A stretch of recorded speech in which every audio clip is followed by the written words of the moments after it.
Woo, geometry people. It's good to, well, I don't know, it's good to be here in this room making this video for you. Wish we were together, but I always say that. So let's get ready for a quiz, shall we? Quiz 3 is what is supported by what you're about to see. These are the kind of problems that will have potential to be on this quiz.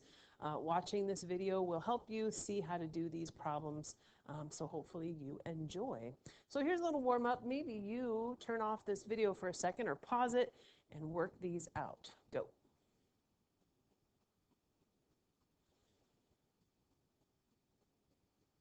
All right, hopefully you had enough time to get that done. You took the time to get it done. So when we're trying to calculate angle measures and we're told things about those angles, we have to understand what these words mean. For example, in number 1, it says number 1 is a complement of number 2, and the measure of angle 2 is 36. Find the measure of angle 1. Well, the key bit is this word right here. You got to understand what complement means. Because if you know what it means for 1 and 2 to be complementary, then you can solve the rest of the problem.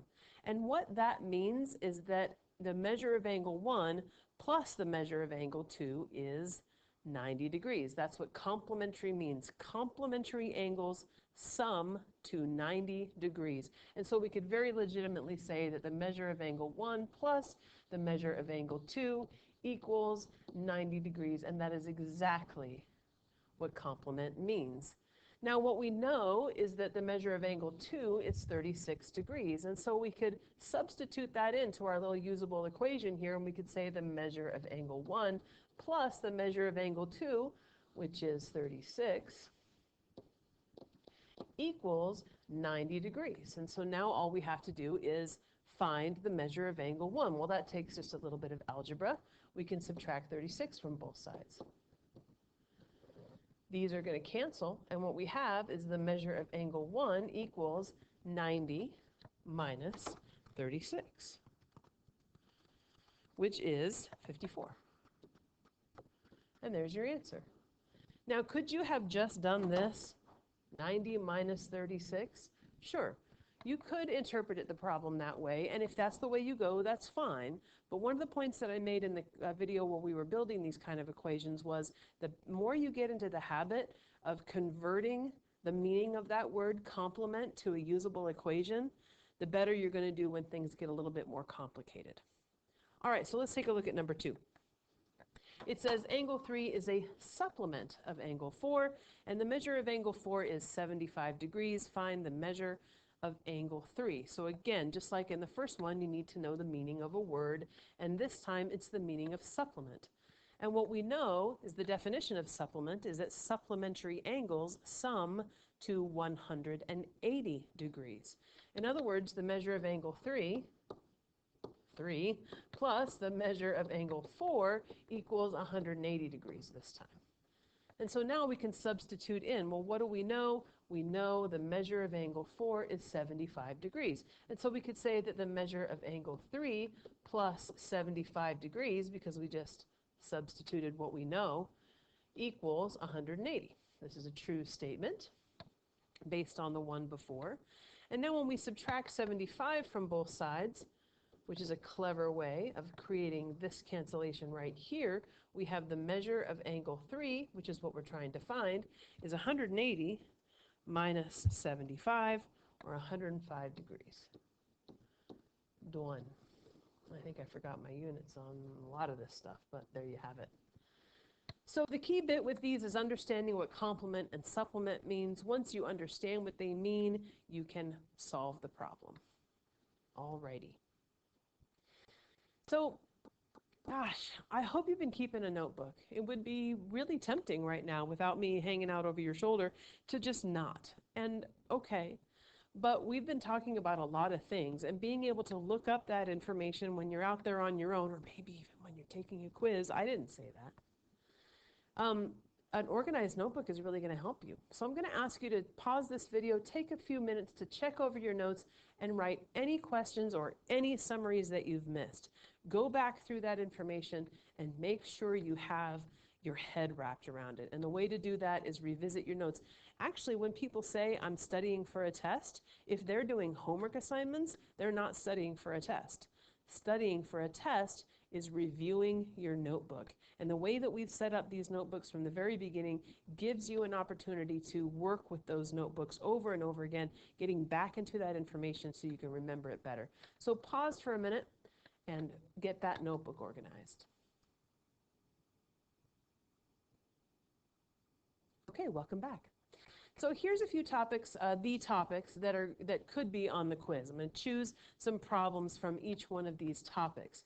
You should really make sure that all of these are in your table of contents, that you have notes, questions, and summaries for each one, because that is how you study.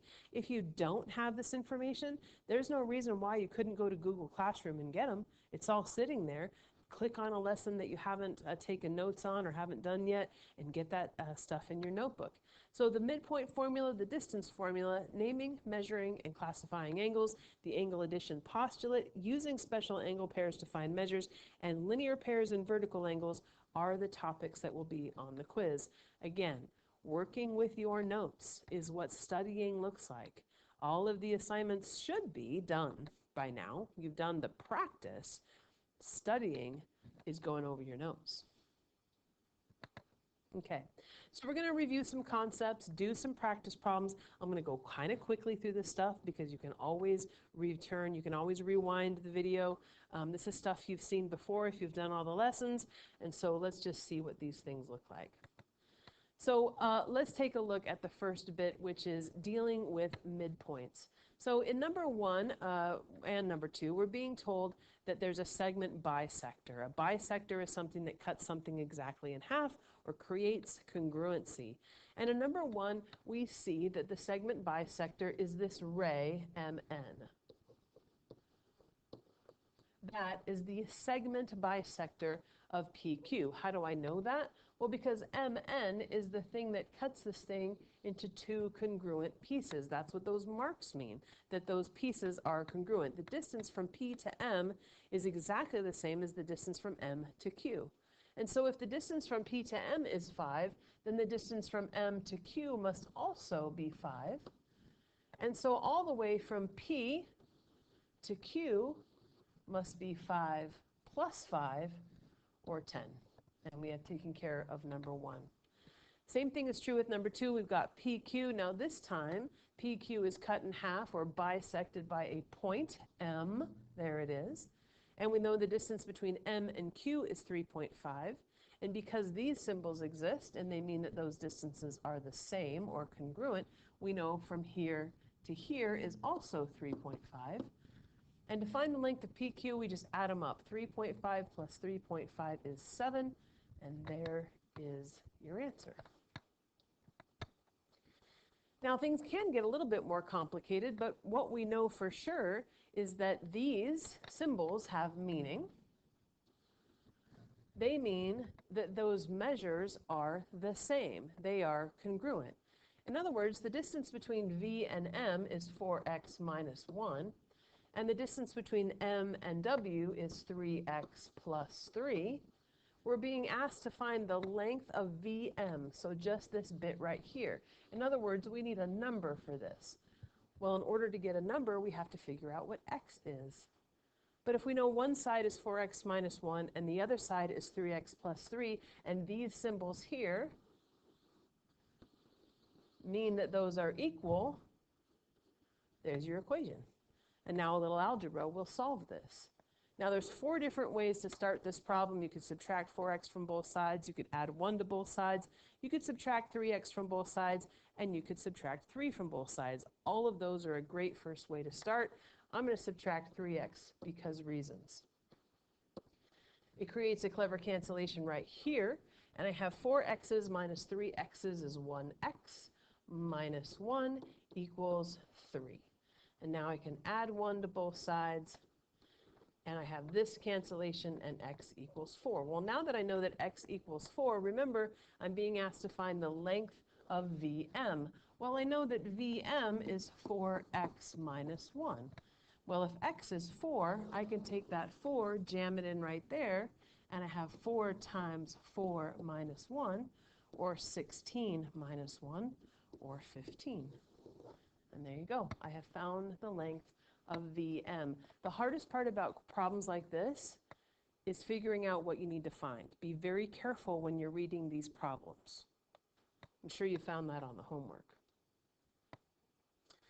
Okay, and then after we started doing problems like that where we actually knew the midpoint, now we need to find the midpoint, and that's going to involve a formula, the midpoint formula, and it looks a whole lot like this.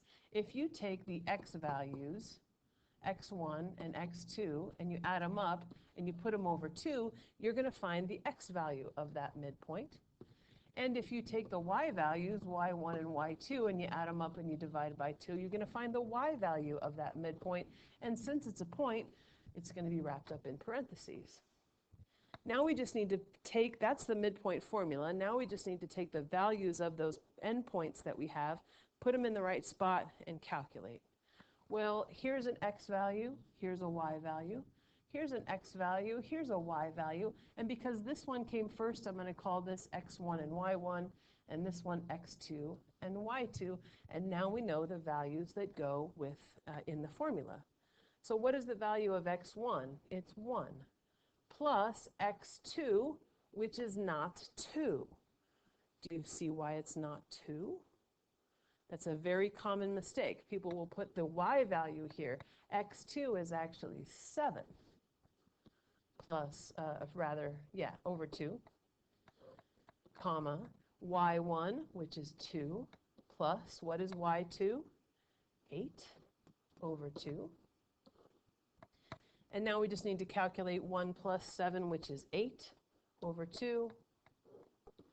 2 plus 8 is 10 over 2. And the final step is to get whole numbers for that. 8 divided by 2 is 4. 10 divided by 2 is 5. And so we know the midpoint of that segment is 4, 5. That's how you use the midpoint formula. Then the next thing we talked about was finding the distance, and that's another formula. And this one looks like a crazy bit of, crazy mathematics, but it's just the Pythagorean theorem, actually, kind of reworked. The distance formula looks like this. The distance between 2 points is the square root of, and I make a big square root symbol, because what we do is we take the x values, x2 minus x1, and square it. And to that, we're going to add the difference of the y values, y2 minus y1, and square it. And that's the distance formula. So just like the midpoint formula, we've got x's and y's, and so let's identify them. We've got an x value and a y value, an x value and a y value, and because this one came first, I'm going to call it x1 and y1, and x2 and y2, and now I'm going to jam those values into the formula. So this is going to equal the square root of the value of x2. Well, let's see, that's 7. Leave my parentheses, minus the value of x1, which is negative 4. 7 minus negative 4 is the same as 7 plus 4 squared, plus the value of y2, which is 9, minus the value of y1, which is negative 5, so minus negative is plus 5 squared. All right, and that's going to equal, let's calculate within those parentheses, we have 7 plus 4, which is 11, squared, plus 9 plus 5, which is 14, squared. And I left those parentheses on purpose, because if I had a negative 11 or a negative 14, I would want to remind myself that the negatives get squared also, and you end up with positives in those places. I don't have negatives here, which is nice, but I leave the parentheses until I do the squaring, just to remind myself of that. So 11 squared is 121, plus 14 squared, now I need the calculator for that, 14 squared is 196, and don't forget, we'll have to take the square root of that when we're done. Now it's just a matter of taking the square root of 121 plus 196. That is 317. And that is going to be approximately, let's see, what is the square root? How do I find my, oh, there it is. The square root, oops, the square root, come on, Miss Waite.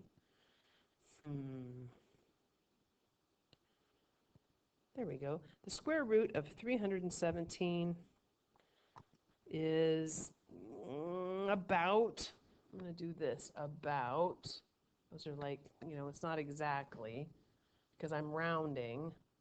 It's about, let's say 17.8 units. We don't know if it's centimeters or millimeters or what, but there you have it. There's your answer. The tricky bit with the distance formula is keeping track of the negatives. That's the hard part, so be careful. Once we talked about midpoint and distance, then we started talking about angles, and we started talking about naming angles. And the safest way to name an angle is to use 3 letters. I could name this angle FED, and I could name it angle DEF. The thing to notice is that the vertex is in the center every time. Another way to name this angle would be by calling it angle 2, because there's a 2 as a label in there. And because there's only one angle here, I could call it angle E as well. That is the least safe way of naming an angle, though, with a single letter. The best way is to always use 3 letters. Once we named angles, we started thinking about what we could know about them if they were labeled. So what we're saying here is that the measure of angle ADC is 136. So we have to find ADC first. And here it is, ADC. And I see that it's got these 2 arcs in it. Well, that means that it must have, it's congruent to this angle over here, EFG or GEF, whichever. It also has 2 arcs.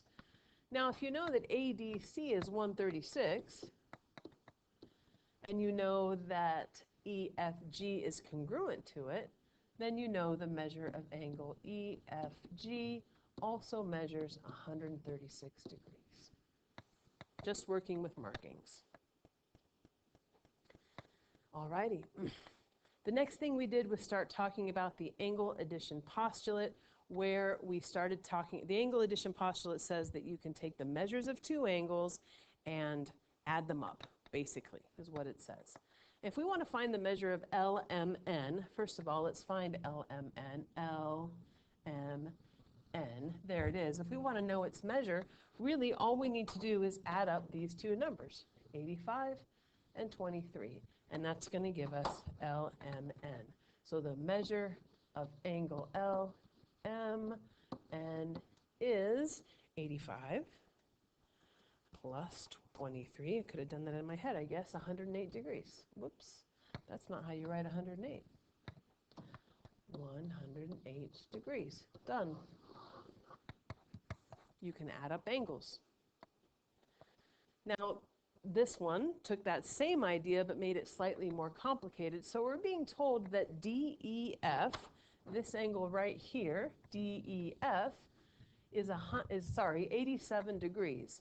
We want to find the measures of DEG, which is this one, and the measure of GEF, which is this one, which means we're going to have to figure out x. Because if we figure out x, then we can plug x into those little expressions and find degree measures. Well, how do you find x? The only way you can find x is with an equation. And so we're going to have to create an equation. Well, the angle addition postulate says that we can take the measures of 2 angles, add them up, and get the measure of the bigger angle. And so if we can take 6x plus 13 and add it to 2x plus 10, it must be equal to the measure of the big angle, which we know is 87. So we can take 6x plus 13, which is all we know about that angle so far, and add it to 2x plus 10, which is what we know about the other angle, and we know that the 2 of them together add to 87 degrees. And now we have an equation we can use to solve for x. To begin, we're going to combine like terms. We have 6x plus 2x, or 8x.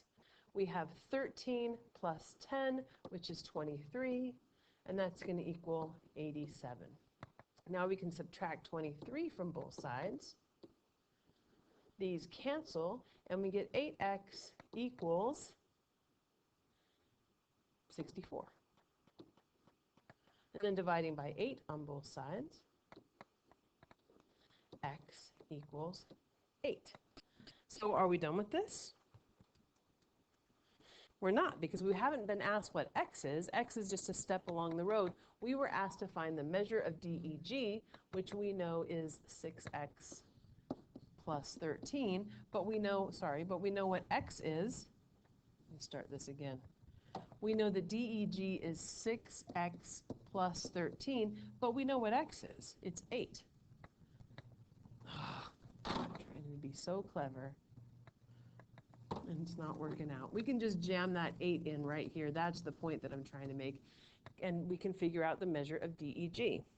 So 6 times 8 is 48, plus 13 is 61. So we know the measure of angle DEG is 61 degrees so far. And GEF is 2x plus 10, or 2 times 8 plus 10. 2 times 8 is 16 plus 10. 16 plus 10 is 26. And so the measure of angle DE, oh my gosh, Miss Wait. The measure of angle GEF is 26 degrees. Now, are we correct? If we are, both of those should add to 87, do they? 61 plus 26, definitely 87. Those are the measures of those angles. Okay, so here's combining a couple of ideas. Here we have angles. We're saying angle 1 is a complement of angle 2, and the measure of angle 1 is 54. Find 2. Well, what does complement mean? It means they add to 90 degrees, correct? The measure of angle 1 plus the measure of angle 2 equals 90 degrees. That's what complement means. Now we know the measure of angle 1 is 54, and so we could just take 90 and subtract 54 and we'd be done.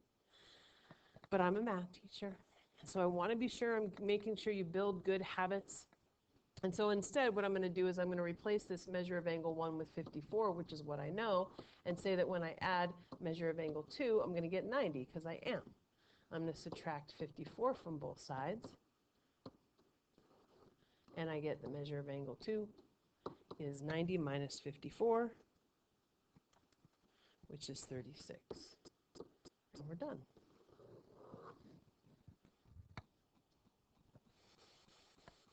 All right, this is just like the warm-up. 1 is a complement of 2, 1 is 62, find 2. This means that the measure of angle 1 plus the measure of angle 2 is 90 degrees. That's what complement means. We know that 1 is 62, there's a 1. 62 plus the measure of angle 2 equals 90. Subtracting 62 from both sides, we know that the measure of angle 2 is 90 minus 62, which is 28. Could you just have subtracted 90 minus 62? Sure. Part B, 3 is a supplement of 4. That means that the measure of angle 3 plus the measure of angle 4 equals 180. You guessed it.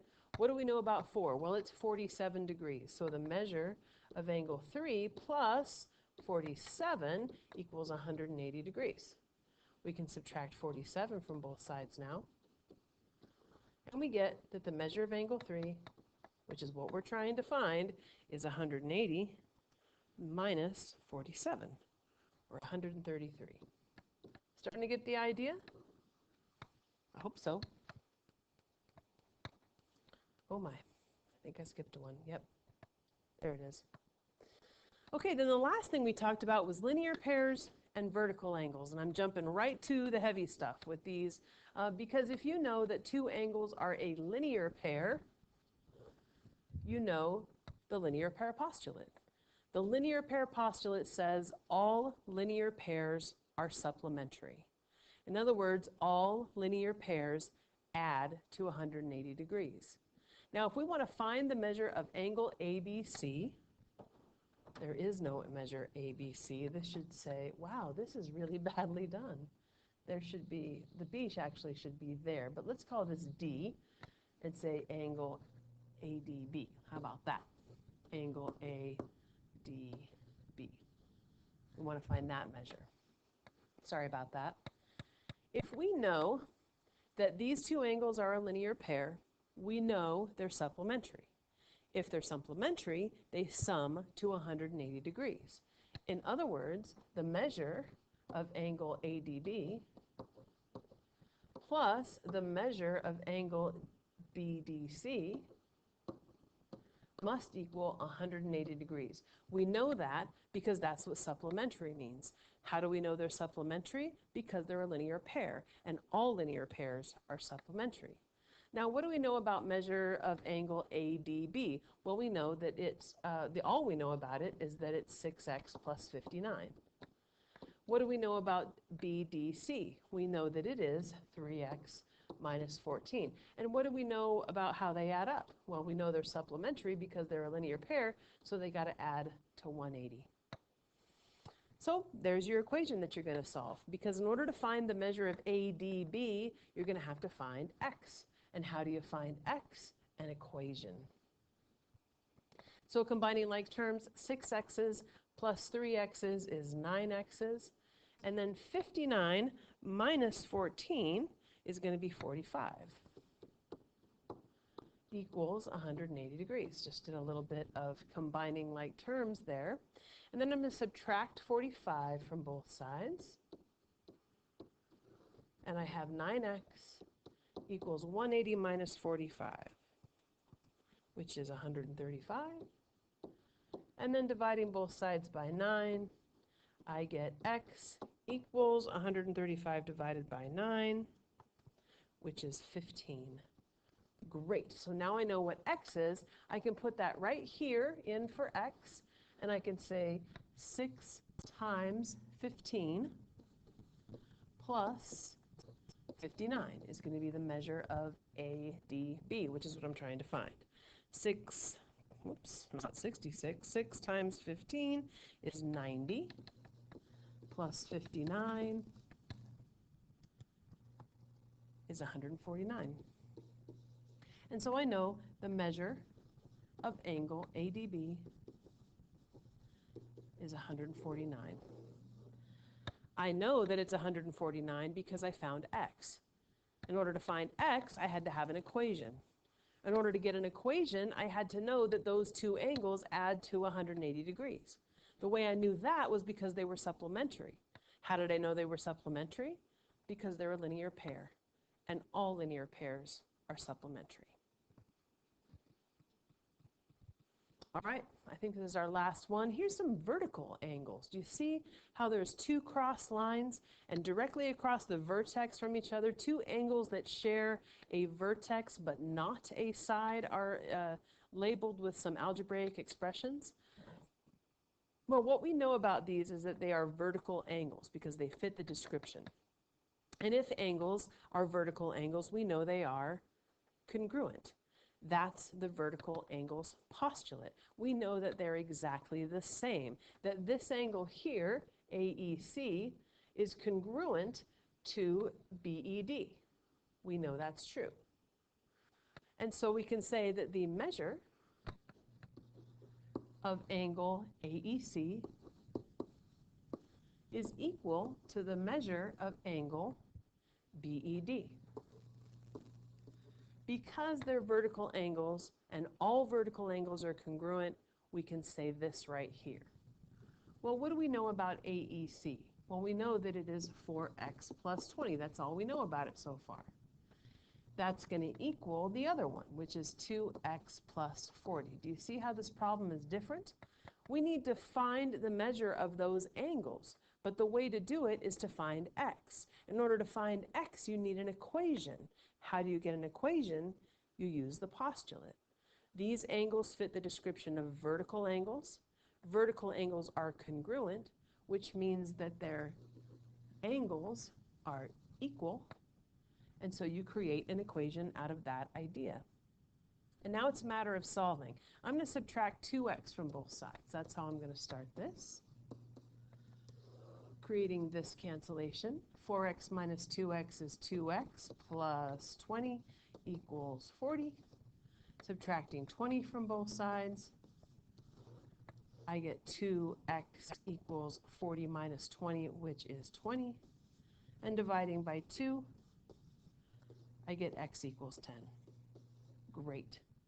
Well, if x equals 10, then I can put that in for either one of these. 4 times 10, 4 times 10 plus 20 is going to be, let's see, 40 plus 20.